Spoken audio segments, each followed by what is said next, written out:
up, fellas? Coming at you guys today with the next installment of my vinyl collection. I haven't posted in a few days. Been getting brutally beaten. At least my mind has at work. So without further ado, let's get going, shall we? Now, last time we just got into the F's, and we still have some F's to go through. First up is FKA Twigs. This is the only album that of hers that I've listened to, but I liked it a lot. It's like really like R&B mixed with pop. It's really dreamy. I have to be in the right mood to listen to this. But if you like strong female vocal, then I would definitely recommend FKA Twigs. But now, we gotta talk about my boy, okay? My boy since the beginning. My boy. And I'm talking about Mr. Frankie Ocean. This is his second album, Blonde. Now, I plan on making like a Talmbout video specifically about Mr. Ocean here.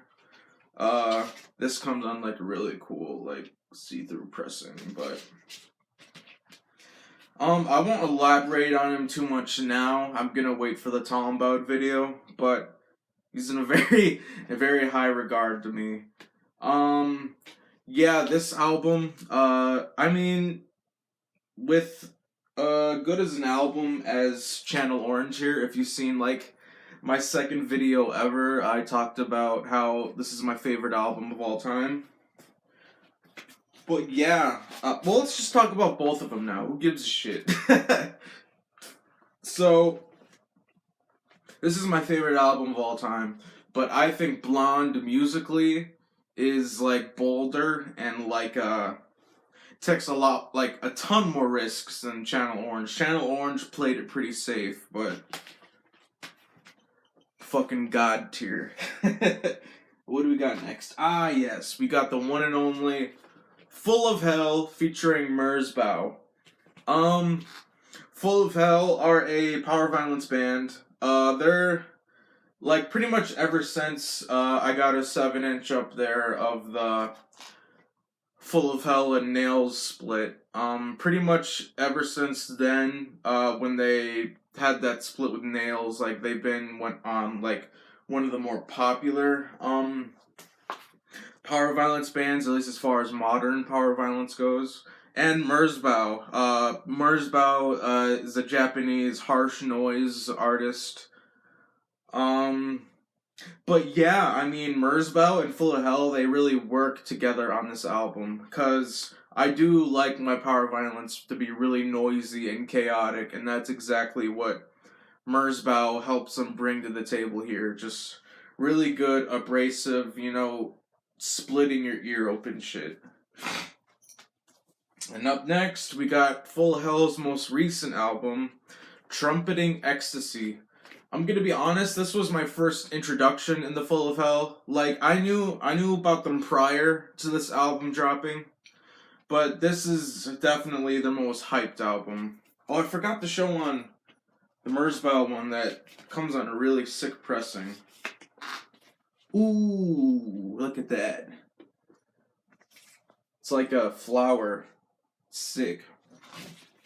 And then on Trumpeting Ecstasy over here, we got a little insert. Might hang that up somewhere. I don't know.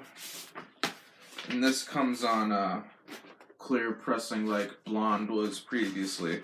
But yeah, Trumpeting Ecstasy. It's definitely the, like, I don't want to say their safest album, but they're more formulaic on here. They're not as like chaotic and as like random as their previous works. And then up next, we got the new Fuck Pig.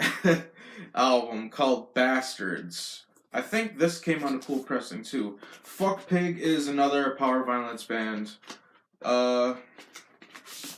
This is my first introduction into them. Ooh, look at that. Kind of municipal waste green. That's a new shade now. But yeah, Fuck Pig. Really chaotic, really abrasive, really nasty. The vocals really stand out to me. They remind me of my vocal style. But yeah, just pure anarcho, just chaos, bastards. Speaking of bastard, don't worry, it's a bootleg. And up next we got God's Forsaken. This is a death metal band. I believe this came out last year. Let me see. Yeah, I think it did come out last year. But it's really good.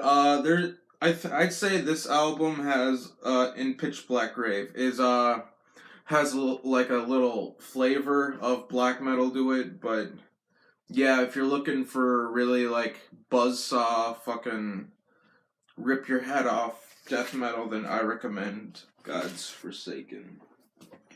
Then next we got Gorguts with Antichrist. I elaborated on this album in my Talmbout video about black metal classics, so skim through that if you want a deeper dive into this album. This is my favorite Gorgoroth album. Pentagram is good too.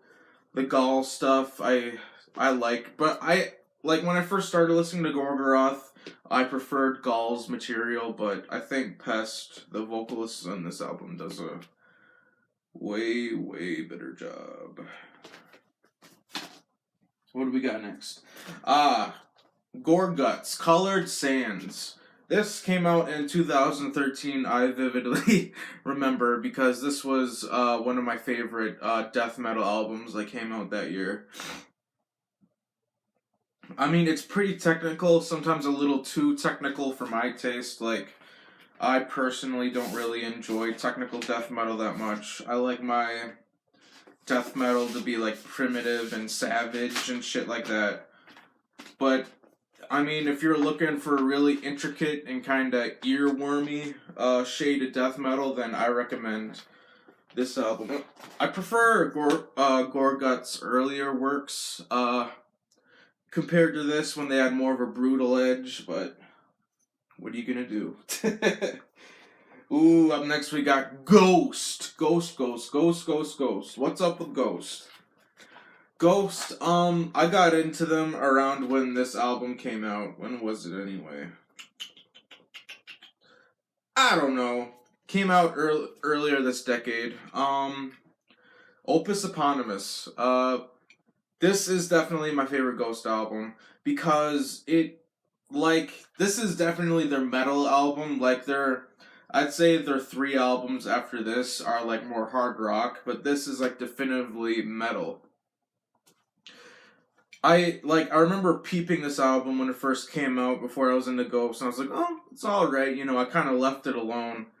But then I returned to it a few months later, and I was hooked. This is catchy as hell. Lots of people compare them to Blue Oyster Cult, and I can kind of see that. But yeah, this is pretty doomy. I wouldn't call it doom metal though. I'd maybe call it like traditional heavy metal.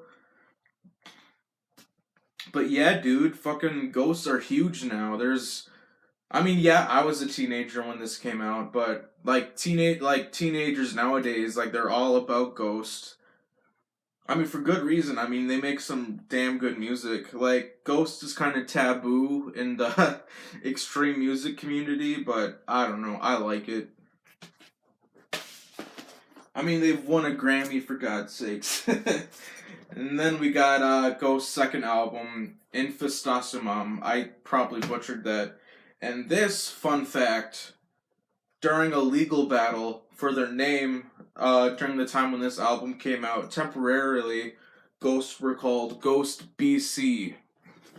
Because, I mean, Ghost, the name Ghost isn't the most original band name anymore. I mean, the most original band name ever. I mean, there's a shit ton, go on Discogs and you can look at tons of other Ghost bands.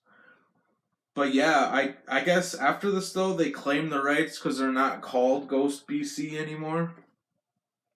But yeah, just fun trivia for you right there. This is when they went in their hard rock direction. I remember when the first single, Secular Haze, came out and I was hooked. I mean, I do like this album. I like it a lot. It's not as good as the first one, but it's still a good listen. And a personal fun fact, this was the first colored vinyl I ever bought.